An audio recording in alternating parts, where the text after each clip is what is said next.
Баршаңызға қайырлы күн достар. Бүгін сіздермен өте дәмді әрі жеңіл жасалатын қызыл барқыт капкейгінің рецептісімен бөлісетін боламын. Ең алдымен бөлме температурасындағы айранымызға ас содасын қосып, араластырып, бір шетке қоя тұрамыз. Бөлек ыдысымызға жұмыртқамыз бен шекерімізді салып, миксердің жоғарғы жылдамдығымен аппақ болғанша жақсылап миксерлеп аламыз. Енді жұмыртқалы массамызға сұйық майымызды және айранымызды қосып, араластырып аламыз.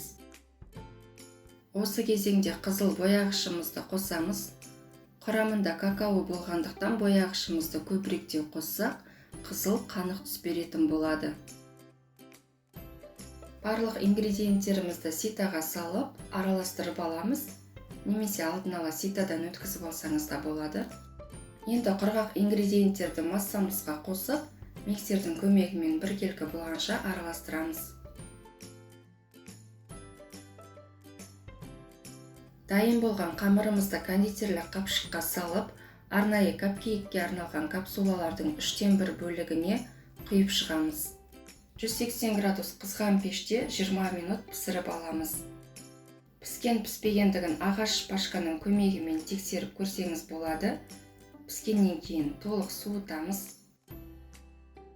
Капкейгіміз мамықтай жұп-жұмсақ болып шығады. Енді кремін дайындаймыз. Салқын творожный сырымызға қант ұнтағын қосып, миксердің көмегімен біркелкі болғанша араластырып аламыз. Салқын кілегейімізді қосамыз. Миксердің көмегімен жай жылдамдықтан бастап ақырын жылдамдықты қоса отырып, қою крем болғанша миксерлейміз.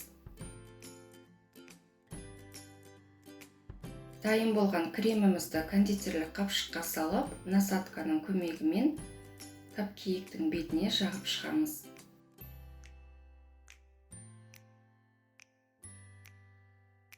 Капкейктерді қалауыңызға қарай әрлесеңіз болады. Осымен біздің капкейктеріміз дайын. Өте бір мамықтай жұмсақ, дәмді болып шығады. Міндетті түрде жасап көріңіздер, астарыңыз дәмді болсын.